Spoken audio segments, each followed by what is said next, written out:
Hello, everybody. Welcome to the Garage Shop. My name's Tim Packman. I'm here today. It's been a while since we've checked in with Aaron and the guys, but we're going to catch up on what's been going on, what is going on. We are in a brand new location, this beautiful shop they're at now. And now let's talk to Aaron Brown of the Garage Shop. How you been, Aaron? Pretty good. Good to have you back, Tim. It's good to see you. Good to be back. We need to do this more often. I agree. I know I really appreciate everybody's comments out there, but we'll kind of tell you why we haven't been doing this and where we've been going through the next little bit here. Okay. So if you stick with us, I think it's going to be interesting. There's a lot to cover today. A lot to cover today. Get your popcorn. Yeah. Maybe a beverage or two. Yeah. First of all, the new shop. What brought this on? What, you moved from Denver. Now we're in Newton, North Carolina. Well, over at the Denver shop, and we were over there, Billy, for 10 years, I think, almost, and he treated us really good. And the shop was really where we needed to start. It was good, and then we moved to the shop. We had the shop next door, and we just kind of outgrew both buildings, parking-wise. There was no room for anything anywhere. So Tony and Spencer and, they all started looking around, and, this building came up here in Newton, which is really cool because it's where Bobby Isaac lived. So it's cool to bring the 71 car back to Newton. So we kind of went around and around there, and they found this, and it took us about 4 months to move everything and get set up. And then obviously once you get all your stuff here, it's another couple months. The whole process was probably about 6 months until we finally hit our feet on the ground running. So when you were moving out of the old shop, did you look at some stuff and go, why do we have this? I did, but I had a reason for everything. Of course you did, yes, I know. But a lot of stuff had to go. You said it took 4 to 6 months before you could move over here? And get operational, fully operational again. And we're still working on little shop projects here and there to make it our own and comfortable. And, so I've actually sold a few of my personal race cars. And no. I did. They needed more room. And, that's all right. With the farm and everything, I just didn't have the time for my personal Saturday night short track stuff. Right. So, we sold a couple of them, and we got a few more for sale if anybody's interested. Nice cars. What kind of cars? Probably sell a modified. Couple modifieds? Okay, there you go. Yeah, I don't know. I got a little road race car, a Toyota WSR car that I would sell. It's a really neat car. Okay. Just kind of thin the herd a little bit. I've been real busy over at the farm, and between that and here, we really just don't have a lot of time just to pack up on a Saturday night and go race. So now let's talk about you for a second, because you haven't raced for a year and you kind of had some health issues. So people have been asking. So at this point, I'd like you to share with our followers what's up with Aaron. I did. I wasn't able to race last year. Last year this time, I found, real quick, I was short of breath. I could, I was exhausted all the time.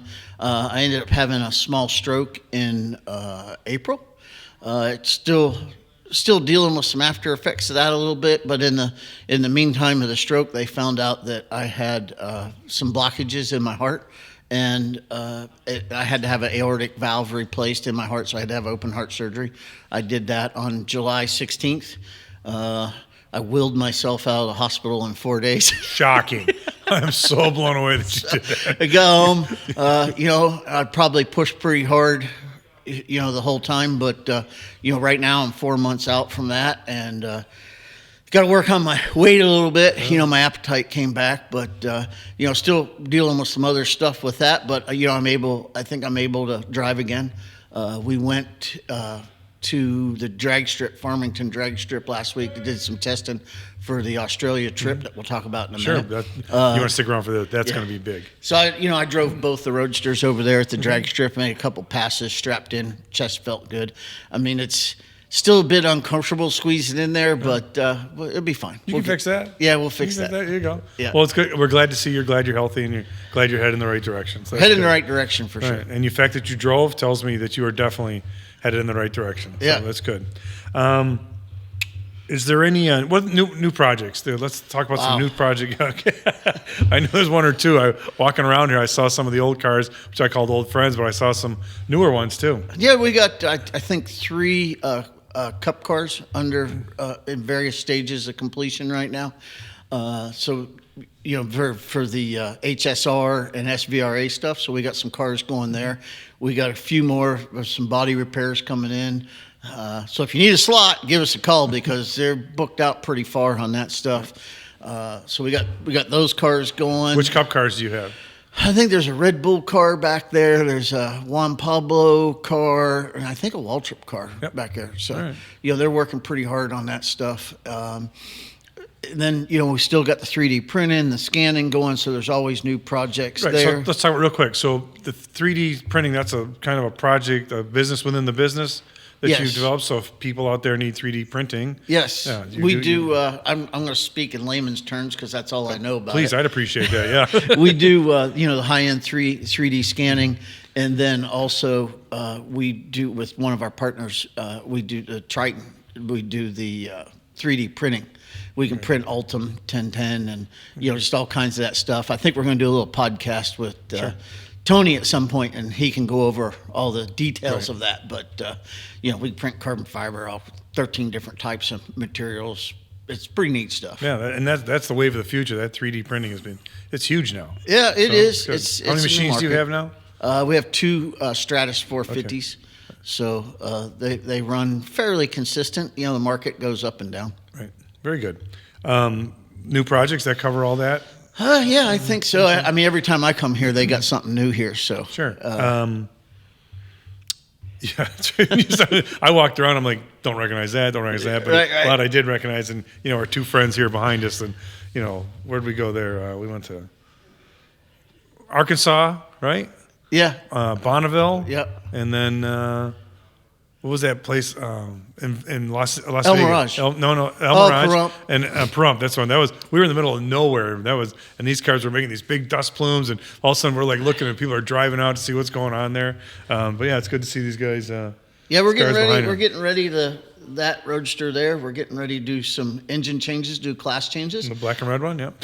With the 281. We went in the year before last, in September, a year ago, September, we went to the USAFRA event and ran 231 on a 229 record right off the trailer. And then we ran 233 and 234 on the 229 record and said, the average was 233. 6 days later, we unloaded that car at El Mirage and ran 207 on a 196 record. So, and in my opinion, that car's got a lot more speed in it. Okay. I mean, we're just playing. I just wanted to get it down the racetrack. So that wasn't 100% effort on neither the car, the engineering, or the driver. So I think we got some more left there. So we're going to do some engine swaps and run some different classes. And, while we're talking about that, I'd really, like to thank all our partners for staying with us last year. Safety Clean and Snap-on Tools and Cat's Coffee, and Steal It. I mean, there's a lot of people that's been a really big part of that car over the last 4 years, and we're just getting started. We're not done yet. No. So we got some neat things coming up. How's your co-driver Vance Kirshner, the man? He's doing good. I mean, he right now we're getting him ready to go to Australia. We just got back from Australia. I saw that little would you say exploratory trip? It was, and it was. It all came about like really, really, really quick. And Tony spent a lot of time here, getting everything organized. And Ro Yale and Dave Parker and Brixton and all the guys in Australia were very welcoming. And we actually went out to the track, out to the salt, went to Mount Ive Station, where we'd be staying. We saw everything. It's going to be difficult. It's not going to be easy. But we've never backed down from a challenge, no. And I think Vance is ready. I mean, there's some records over there. We're going to ship the '88 car and then the American Iron car. So, as a backup car, so we'll have two cars. And right now they're loading the container. It leaves on Thursday. Well, as we're talking, the container's backing up to a door here that came in this morning. So I'm like, what's that for? He says, we're taking that to Australia. I go, well, we'll talk about that. We'll get more into that in a little bit. Yeah. What about the existing projects here? Some of the stuff let's talk about Streamliner. Yeah, let's talk about Streamliner. That's going really well. We got the trailer built for the Streamliner. Saw that. Yep, the lift trailer is all built for that. The trailer that the trailer goes in is being built right now. So tell who doesn't know. So a Streamliner, it's so long. It's 38 feet long. 38 feet long, and the trailer and it lifts. So it goes in the trailer, then it kind of lifts up on the wheel like and then that trailer goes in a trailer. To take it out there. Yes. Yeah. Got it. It's quite the process. They did really good. I mean, the last year and a half, they've been working on the engine program with these Noonan Hemis. You know, those engines were designed to go a quarter mile, run for 3.5 seconds. So with Steve Morris and Derek Jones and Spencer and all these guys here, I mean, they took a motor that was hammered that came back from California. I mean, it needed a rail put in the block. The crankshaft was destroyed. If you go check out Steve Morris's page, he's got a video on the whole process. And Steve and that crew took that engine, rebuilt this whole mess, and put over 100 pulls on it and made nearly 4,000 horsepower with it. It made more horsepower with nothing with NA than it did with out west. So the goal, Pro charge. So a speed you're hoping to achieve with the Streamliner. Let's just I'm not going to hold you to it. We'll just throw a number out there.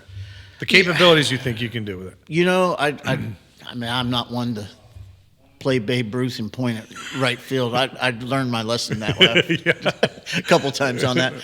You know, I think the car, not so much the speed, but the technical advances that we're making with the active aero, some safety stuff on the chassis, the engine programs. You know, I feel with the direction that Steve went with the engine program, I mean, they made 100 pulls on that motor and never broke it. I don't think they broke a distributor gear. Big deal. You know, I mean, that equates to it's going to go down a racetrack without catching on fire, blowing up, or any other craziness. You know, the chassis side, I think what we've done is learn a lot from the Roadsters and actually even Wayne's Corvette. You know, so we're kind of, the original plan with them Roadsters was to train people, our crews, on how to function and operate and give a little confidence at Bonneville. And I think that program was ultimately very successful. And it still shares success today. So now that those guys got some confidence and we learned some chassis stuff, you know, and as it moves to the Streamliner, I think the way Vance and I had this planned out is working really well. And who's going to drive the Streamliner? I don't know yet. You know, I think Vance is going to test it. Sure. You know he's going to. Yeah, he's. You know. Yeah. I mean, I don't. The speed demon himself. Yeah. You know, I'm for sure Vance will, you know, run it. And, you know, we'll just kind of see. I mean, that's easy to find somebody sitting in a seat. It's harder to get to go down. Hey, buddy, we're going to launch you down. You're going to about 4 and something miles an hour. We hope to see you at the other end, but go for it. I mean, I have no interest. Yeah, you know, right. I don't have any interest in that. We talked about the Corvette.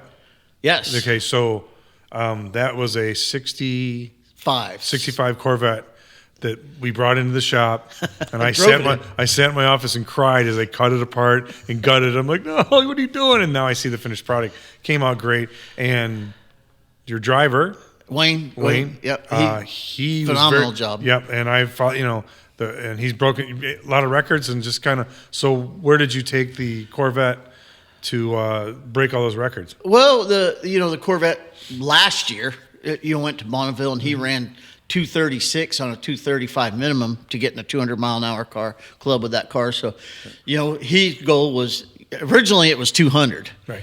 And then it was, well, we want to break a record. Well, we did that. Well, now it's Then it became, I want to go 250. It's like, whew, that's a big. That's a jump. That's a big especially jump on that salt. Yes. Yeah. So. So we took Wayne. That is the one car in September. We had a really neat time. We went to Las Vegas, Nevada for the National Corvette Restoration Society. That's right. Which is their big year-end show, where Wayne won a black ribbon in his concourse class. Wow. Yeah, I think he got 98% of available points for the car. Great. Which is, and it was really well received. It was a lot of fun. We left there on Thursday, went to El Mirage, teched the car on Friday, and raced it on Saturday and Sunday. Okay. And he bumped I think his record was 203, and I think it was 200 or something. He bumped the record there by 3 mile an hour, his own record. So now, for people that are like tuning in here, you say, oh, it's just 3 miles an hour, but 3 miles an hour a lot. is that speed. and racing on that surface and everything. That's a lot. I mean, that's a big jump. And I think we bumped the record at 3 mile an hour. I think he ran 2:03, but we ran a second pass at 2:09. But we didn't go to impound because we didn't want to bump the record anymore because he wants to run for a championship, or run for points. Yeah. So I think he ran 2:09 in the second pass. And then we just we're good. And how long, what was the distance on that? Mile and a third on dirt. Mile and a third, thank you. On dirt. On dirt. On dirt. So that's moving along. Yeah. So that was really good. So, black ribbon, record at El Mirage. Then we take the car up to Bonneville for right from El Mirage. Right from El Mirage. Okay. Yeah, Jeff and I drove the hauler. I was driving the hauler. Yeah, I know. I'm a hauler dude. You love to do that. I do. We drove from here to where was it? Everywhere. New Mexico. Yeah.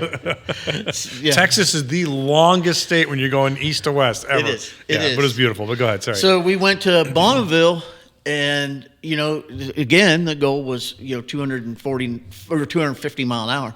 We unloaded the car, and he went out the back door at the 5 mile, 249 miles an hour. So we bumped the record. I think we put 10 miles an hour on his existing record with 236 to 249. Right. Our backup run was a little soft, Okay. but we still bumped it record by a bunch.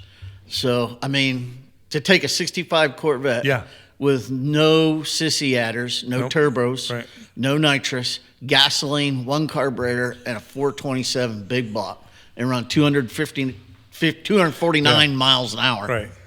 It's doing pretty good. Which you gutted the interior, stripped it down to the frame. Yeah. So, it was great. It was great work, and it showed, what the garage shop's doing, and it paid off because that's where the numbers are, when they put them out there. And you've set how many records now? A lot. I figured it was a lot. I see the ribbons and everything in the office, but I'm sure he was thrilled because he was so excited when he dropped it off, and he was like, "All right, I'll see the car later." And it was like, and he came back and to go out and drive it that fast, that's got to be great. Especially to go from the trade show floor, El Mirage, and Bonneville all in, 2 weeks' time? Yep. And he's a natural driver. Wayne does an amazing job. Right. I mean, I wouldn't get in that car. Right. I mean. Got it. No. He loves it. That's good. Yeah. I mean, that car fits him. And, that was, it's like Vance. He enjoys his Roadster. Wayne enjoys that.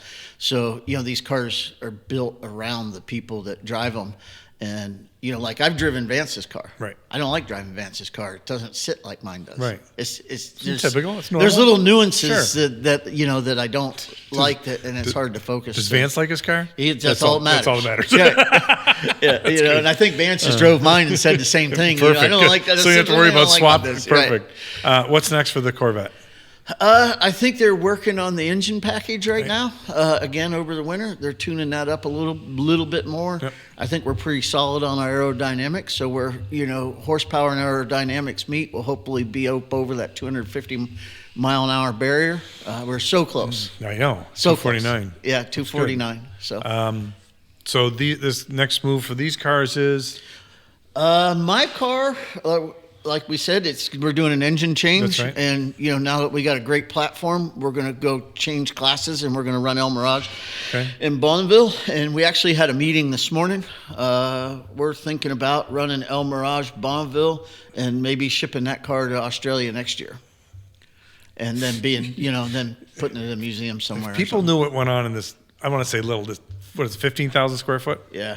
This beautiful new shop, and I can see why you had to move into it. I think it's just amazing what takes place out of this nondescript building sitting here. And the people drive it. Yeah, I mean, I get it. My sons, Spencer and Tony, are doing a great job, running it. With my health over the last year, I just couldn't. No. I couldn't do it. Right. And, we had some issues here and there, but, they've really stepped up to the plate to help get things going where it needs to be. And honestly, they got it better than what I could ever had it. So that's good then. Yeah. Those kids. It's good. And we're working together all at the same level. And, good. I enjoy the phone calls when they ask me, that's hey, good. What do you think? That's all right. So good. But isn't that like the pride of you as a dad that your sons are? Yeah. Yeah. No, it is. It's what I always wanted. Right. It, is at the end of the day, this shop is about people, and we like to take care of our people and like family. And to me, that's the most important thing. And once we get moving, in that direction, I think good things happen. Well, now that we've talked about Australia, we've touched upon it. Let's dive in deeper. Talk about the where, why, and when. Lake Gardner, said it right? Lake Gardner. Gardner. There it is. You have to get Dave to chime in and tell us if it's it right. In Australia.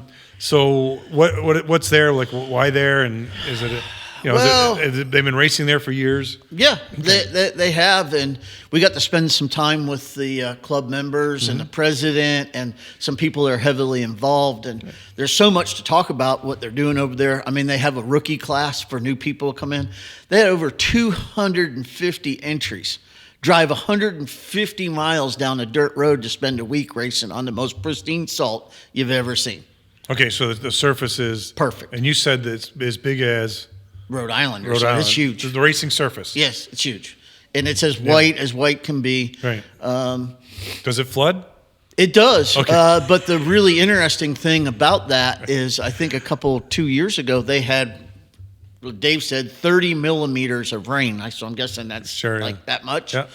And it was gone in 2 days and they went back to racing. Good. And we met Brexton. He's got a ute down there that they're going 300 miles an hour in this ute pickup. They're trying to reach 300, and they're up to like 280 or something now. So how long are the courses there? So everything's the same as Bonneville. Okay, got it. So exact you have the same different miles in, right? Yeah, a few more logistical things. Sure. Like they want a tarp under all your vehicles. It's the same stuff. That's fine. Whatever. I mean, easy stuff. Okay, but when's that going to take place? March, middle of March. Right. So the cars are leaving Thursday. Yep. On the Thursday, the 18th, the cars are leaving December.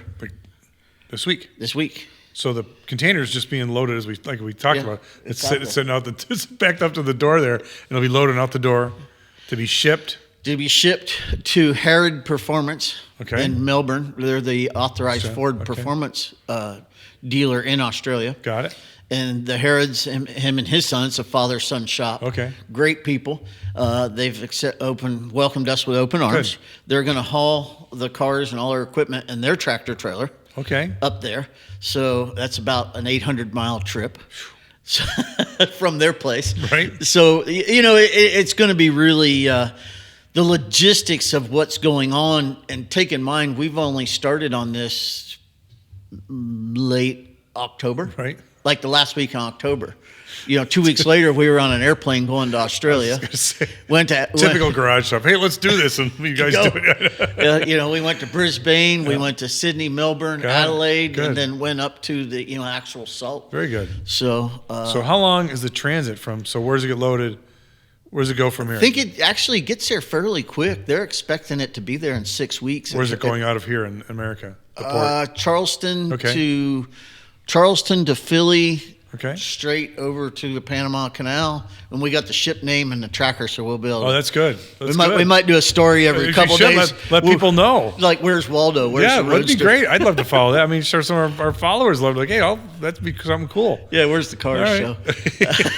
Where's it now? If it quits moving, then you got to be like, what happened there? So you're going there, and you said there's how many racers going to be there?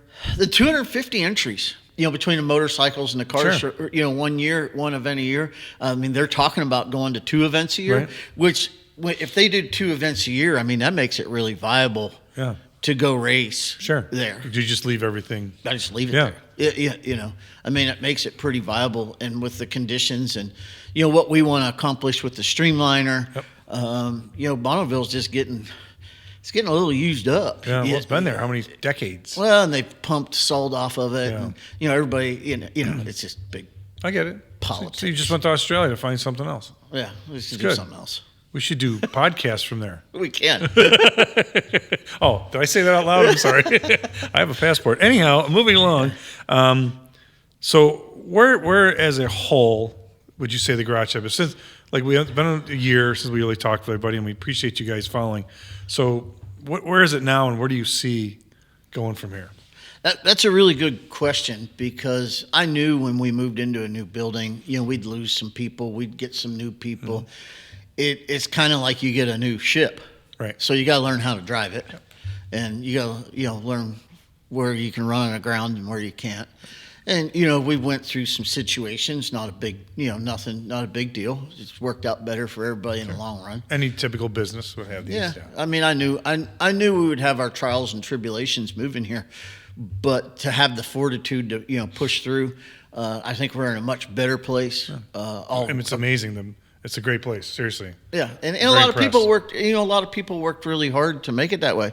I mean, even people that aren't here, now they have a good effort and worked really hard to make it what it is. And and the new people that came here, picked up and continued with that. So, it's all good. I mean, the direction of the company ultimately, at this point, pretty much rests within what my son's direction. I think it needs a younger outlook, and my health's still not 100%. So, I think it's time for them to, drive the boat a little bit. And it sounds like they have been quite well. Too, they have. We haven't run aground yet. Right.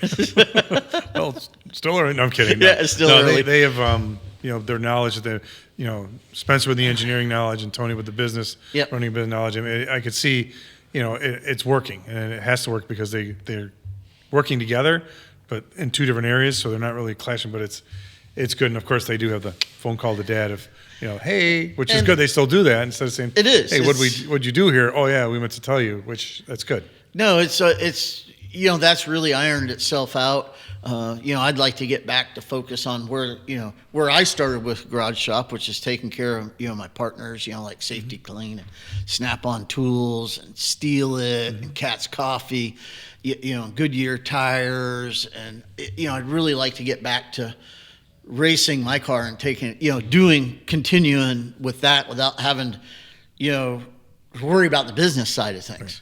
Right. I just want to get back to doing that, and setting some more records down the road here, and going, taking Vance to Australia. It's very important to me for him to set some records over there with his car. This is a huge effort. Yeah. And hopefully we'll be successful. I feel all the pieces are in place, and everything's going to go smooth. I'm going to be some bumps in the road. You're traveling 15,000 miles to race. How long's the flight? Planes, trains, and automobiles. I got to quit. Oh, the flight? Sure. Okay. All right. The flight over was amazing. It was on a Boeing 787. Oh, my gosh. Oh, yeah, it was a great plane. On the way back, they brought the Orville and Wilbur Wright Flyer. As we're getting on the airplane, they say, hey, you might want to download some stuff on your phone because we don't have any Wi-Fi, and we have no Wi-Fi and no entertainment. And how long is the flight? 15 hours. Get out a deck of cards and a bunch of money. I drugged myself. All right. There's always that option. Right. Probably like a 50. I don't blame you, Aaron. I do the same thing. Yeah. I slept for 13 hours. Good for you. God bless. bless. It's a long trip, but it's exciting both ways. I mean, it's a beautiful country. Yeah. Yeah. Well, it's amazing. I mean, we got to go out and meet some friends out. And we saw a little bit of everything, on the long, I guess you would call it that southern coast. Adelaide is a really neat beach town, and we actually went to the Australian supercar race. Oh, really? Yeah. No, they go the other way, don't they? No, it was a road course. Oh, okay, got it. Oh, okay. And they actually had AC/DC playing at a concert. Well, why wouldn't you? They did. Okay. And the guys went, and Dave got them front row seats. I couldn't make it. I just couldn't do it. Oh, I'd have made that. I went and saw him in June in Cleveland. Well, the lead singer, Brian Johnson, he's big into cars. Like, he pops into Charlotte quietly a lot, and talks to some car people and stuff like that. But that's a natural AC/DC. That's a good show. So that the whole initial trip there was really amazing. I mean, really amazing. Got to meet a lot of people, and a lot of logistical problems were solved. Good. In that well, it's good you took that trip then. Yeah. So how long will you be gone for the racing? For the race deal? Yeah. We're it all ship dependent. Okay. The ship's supposed to get there January. We're considering sending an early crew to unload everything. Yeah.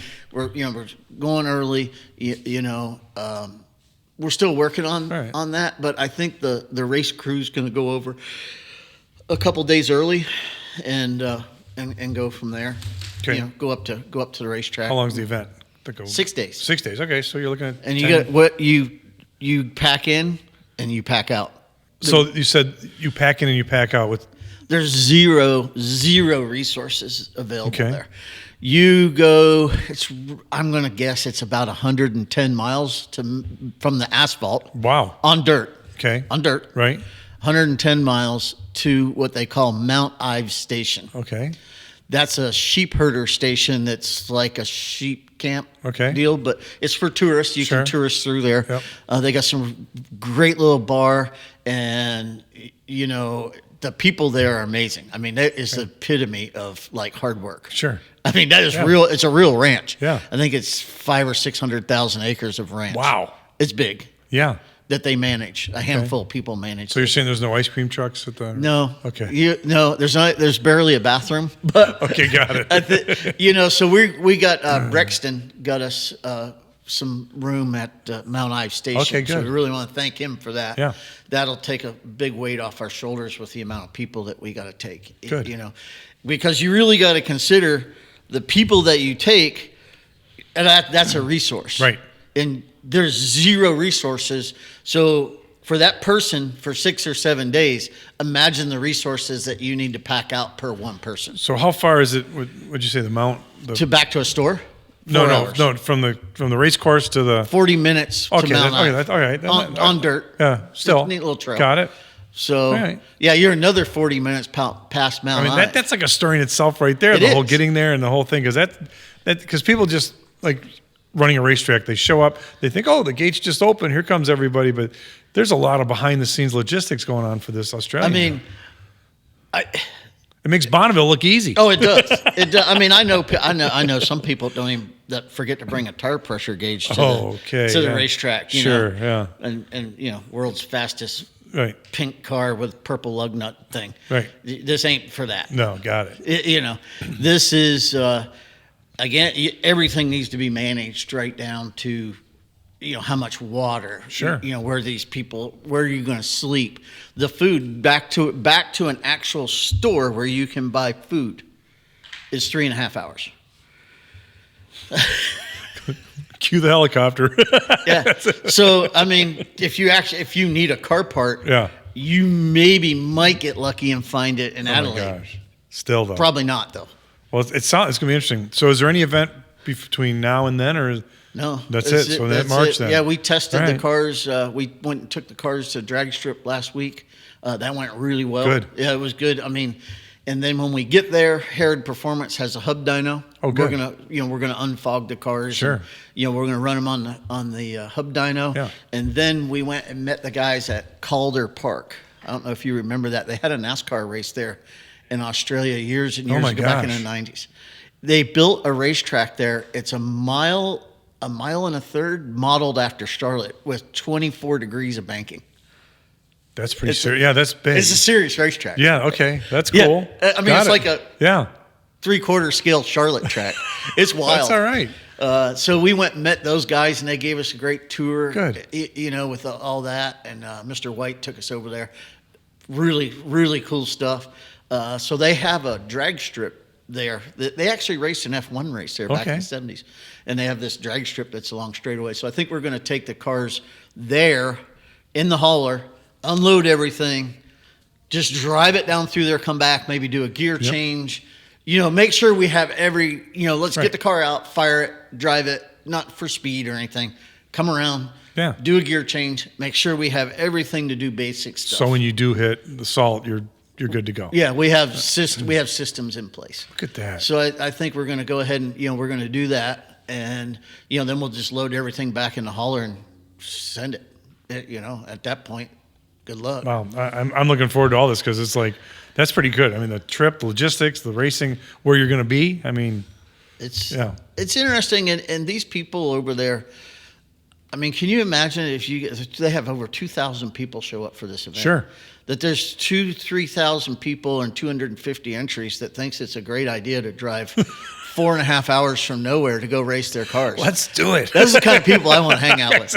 Racers, Right. racers, yeah. Yeah, that's the kind of people I That's want to very hang out good. with. Yeah. Right. So, I think it's going to be interesting for us.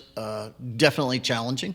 But we have so many people over there that are helping. It's awesome. Well, it looks like we've covered everything here. The new shop's great. You got some great projects, Streamliner, and the Australia thing. That's something that I'm looking forward to. What goes on there, and I'm sure it is. So, thank you for your time today. Thanks for the tour, and we thank all of you for tuning in. And we'll be talking again sooner than later because we're gonna get back out these podcasts again. So, thanks to all of you.